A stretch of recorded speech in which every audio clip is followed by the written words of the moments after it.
It is nearly the end of June and the European triathlon season is well and truly underway, with racing happening all over the continent.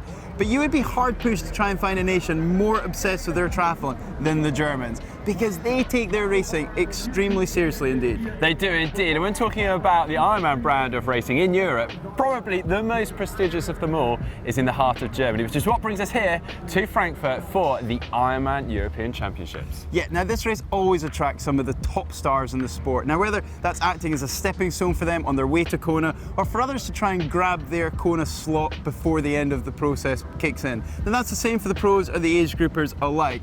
And we at GTN luckily are here to take you through step by step all the things you need to know about this iconic event. Right, and Fraser, what have you got the map here. See you Let's out go. there.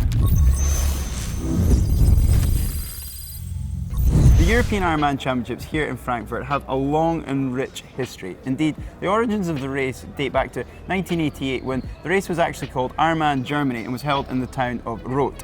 However, in 2001, WTC, the World Triathlon Corporation, they didn't renew the license with Roth, paving the way ultimately for the Challenge family to be born, with Challenge Roth being their marquee event. Still, that is the case to today. Yeah, and then WTC settled upon Frankfurt as their annual Ironman Germany location in 2002, and then in 2005 it became known as the Ironman European Championships, and it has been held here in the Rhine-Main region of Germany annually ever since.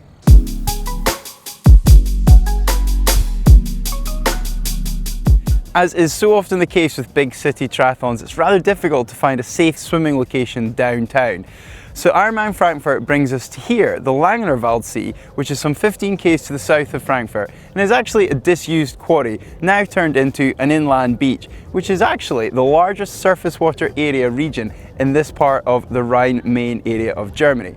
Now it's a long way to the coast from here after all, so in the summer this is really packed. Now, in case it interests you, the pro men are going to be starting from this very beach at 6:25 a.m. 5 minutes later, the pro women at 6:30, and then the age group ranks are going to be starting in a rolling start fashion at 6:40 through till 7 a.m. Now, given the shallow nature of this venue, the water temperature here can get quite warm at the Langenerwald Sea. Now, for the pro field, we've actually seen it being a non-wetsuit swim, where the wetsuits are prohibited in the past, and we're probably expecting the same again this year given the heat wave that a lot of Europe are experiencing. We only need the temperatures to go above 22 degrees Celsius, and it's looking pretty warm here right now. Now, we've got a slightly higher cutoff point for the age group ranks, but again, having a look around here now and seeing how happy some people are floating around in just skins and no wetsuits, I'm going to put my money on it being non-wetsuit for the age group too. Once the athletes get out of the water, they have an initial 13.5 kilometre stretch taking them into downtown Frankfurt before hitting the two-loop bike course for good. Now this course has actually been extended out to 86 kilometres per lap due to roadworks, meaning the total bike distance this year, like last year, is 185 kilometres. Now there are always fast bike times here at Frankfurt, but don't be fooled, because there's actually 1,450 metres of elevation gain throughout this rolling bike loop.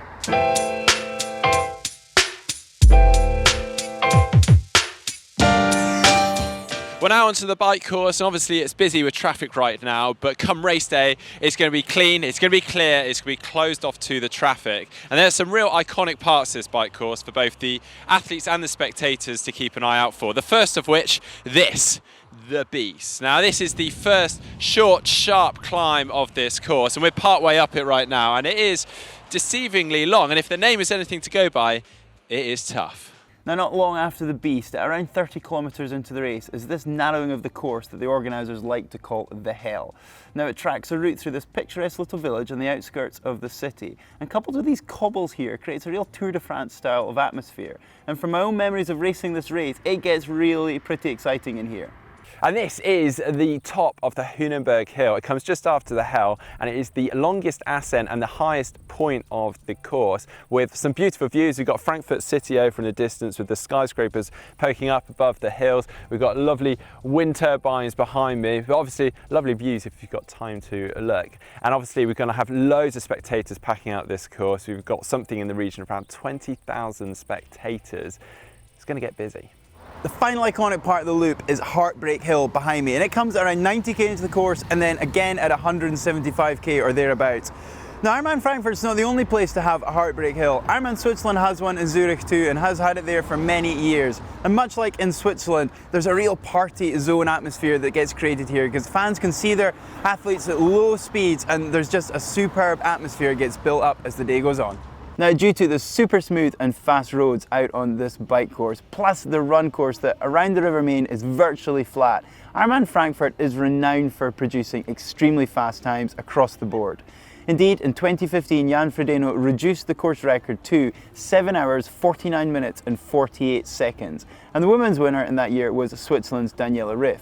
Now, fast forward to 2018, and those same repeat winners, Jan Frodeno on the men's side and Daniela Ryf, did the same again, but with Daniela Ryf reducing the women's course record to a quite staggering 8 hours, 38 minutes and 44 seconds. And that was with a bike course that was 5 kilometers long, as it will actually be again this year.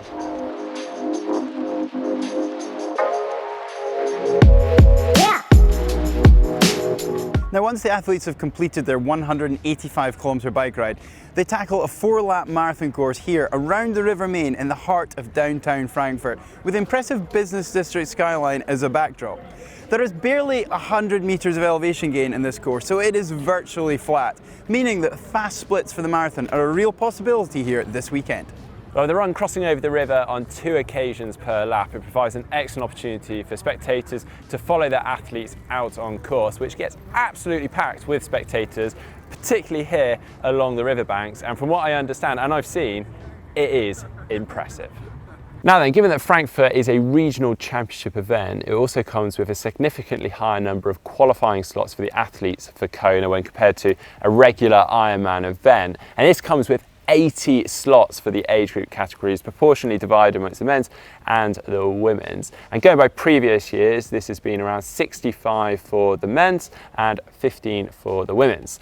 Now on the pro side, we've got 6 slots in total, 2 going to the men, 2 to the women, and then additional extra 2 floating spots, which will either go to the men or the women, depending on the size of the fields. And then in terms of the prize money for the pros, well, this is slightly bigger as well. In the same way, we've got these extra slots. So we've got a total prize purse of 150,000 euros, with the winner of both the men's and the women's taking home a whopping 30,000 euros. Now, one last hurrah of the Ironman Frankfurt course is when they finish the marathon, athletes get funneled into this iconic square. And these temporary stands that you can see getting built behind us will be full come race day.